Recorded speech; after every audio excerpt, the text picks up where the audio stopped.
تلنگانہ سیاست میں ایک نئی ہلچل کا آغاز ہو چکا ہے۔ بہت دنوں سے پولیس کا نازیبا رویہ تلنگانہ سیاست میں ایک بڑی تبدیلی ممکن نظر آ رہی ہے۔ آنے والے انتخابات میں پتہ نہیں کس کے نصیب میں تخت و تاج اور کس کے نصیب میں ہار ہوگی، یہ تو وقت آنے پر عوام ہی اس کا فیصلہ کرے گی۔ پیش ہے خصوصی رپورٹ۔ شہر میں مولانا جعفر پاشا کی ہتک جنگ میں تبدیل ہونے کے اندیشے نمایاں نظر آ رہے ہیں۔ مختلف گوشوں میں شدید رد عمل ظاہر ہو رہا ہے۔ حکومت کے چمچوں میں اور معزز شہریوں میں علماء کرام میں سرد جنگ ہوتی نظر آ رہی ہے۔ دوسری جانب کل کے وزیر داخلہ کے ٹیلی فون کال ریکارڈر کو لے کر بہت سارے معزز لوگ اپنا شدید رد عمل ظاہر کرتے نظر آ رہے ہیں اور شہریوں سے ہٹ کر دنیا کے مختلف گوشوں سے غم و غصے کا اظہار کیا جا رہا ہے۔ اسی کو لے کر ایم بی ٹی کے ترجمان امجد اللہ خان خالد کل حکومت کے نمائندوں کو سخت انداز میں کھری کھری سنائی۔ اکثر شہریوں کا تاثر ہے کہ دیر آیت درست آیت کے مترادف قرار دیا اور کہنا یہ ہے کہ آنے والا وقت بتائے گا کسے کیا ملے گا، کیونکہ تلنگانہ میں سیاسی اتھل پھتل نظر آ رہا ہے اور نئی سیاسی پارٹیاں منظر عام پر آنے لگی ہیں۔ آنے والے وقت میں کون کس مقام پر رہے گا، ایسا نہ ہو کہ کوئی پارٹی مولانا جعفر پاشا کو اپنا پارٹی کا نمائندہ چن لے۔ اکثر سیاست میں ان پڑھ اور جاہلوں کی تعداد بہت نظر آتی ہے، لیکن یہ تو ایک علمی گھرانے سے تعلق رکھنے والے انسان ہیں۔ ہو سکتا ہے کہ جس طرح مولانا جعفر پاشا کے ساتھ ہوا ہے اسی طرح کسی سیاستداں کے ساتھ بھی ہو جائے۔ وقت کسی کا ساتھ نہیں دیتا۔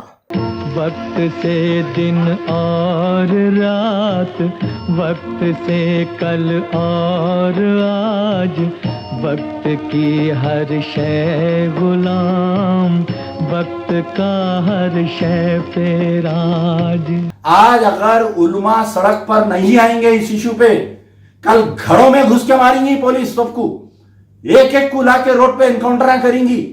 آج اٹھ کے کھڑے رہو، اپنے آپسی اختلافات چھوڑو۔ عالم دین جو ہے، یہ عالم دین اگر رہیں گے تو اسلام باقی رہیں گا۔ محمود علی کل مر جائیں گے تم تو تمہاری نماز جنازہ پڑھانے کے لیے ایک عالم آئیں گا، تمہارے کو خبر میں ڈالنے کے لیے ایک عالم دین آئیں گا۔ آج تم جو منہ کو آیا بول رہے ہیں، تمہارے پاس اقتدار ہے، خبر بول رہی آؤ، خبر دنیا بول رہی جاؤ، شرم آنی چاہیے تمہارے کو ایسا بیان دینے کے لیے۔ وہ پولیس والا جو حرکت کرا اتنی تکلیف نہیں ہوئی، لیکن آج تمہارے بیان کی وجہ سے اتنی تکلیف ہو رہی ہے۔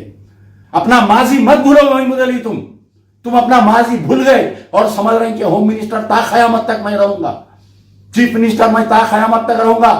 بڑے بڑے سرما بھوپالیوں کو دیکھو، نظام کی حکومت تھی، آج کنگ کوٹی سے جا کے دیکھو، پردہ گیٹ کے زمانے میں کوئی گاڑی کے حالت نہیں مار سکتا تھا، آج کیا حالت ہے؟ جو کتے پیشاب کر رہے ہیں پردہ گیٹ پہ، تمہاری حالت کیا ہوئیں گی نہیں معلوم۔ پی وی نرسمہا راؤ کی لاش کو کتے نہیں کھائے، تمہارے ساتھ کیا ہونے والا ہے نہیں معلوم تمہارے کو۔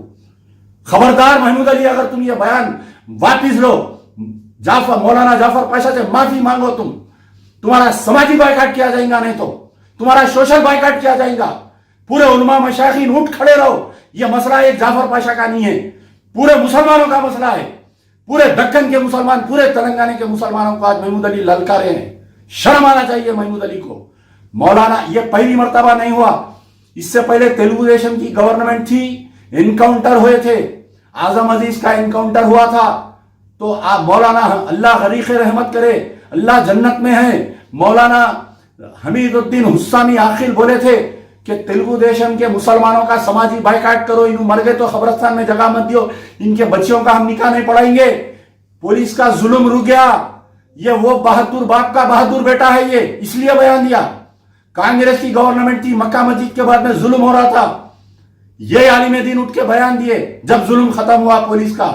آج جو ہے مظلوموں کی آواز، دلتوں کی آواز آج مولانا جعفر پاشا بنے تو تم چراغ پا ہو رہی، تمہارے کو مرچی لگ گئی تمہارے کو۔ آج میں چیلنج کر رہا ہوں، محمود علی آنے والے دنوں میں نہ تم ہوم منسٹر رہیں گے، نہ تم ڈپٹی، چیف منسٹر کی گدی نہیں رہیں گی، یاد رکھو، تم ضمانت ضبط ہو جائیں گی اگر علماء کی بدوا لگیں گی تو۔ علماء کی بدوا خاموش رہتی، خاموش طوفان آنے والا ہے ٹی آر ایس میں۔ کیا سمجھ رہے ہیں تم اپنے آپ کو؟ جو منہ کو آیا بول دیں گے سمجھ رہے ہیں تم؟ کیا مولانا جعفر پاشا اکیلے ہیں سمجھ رہے ہیں تم؟ جعفر پاشا کے پیچھے کوئی نہیں ہے سمجھ رہے ہیں تم؟ عقل آنی چاہیے تمہارے کو۔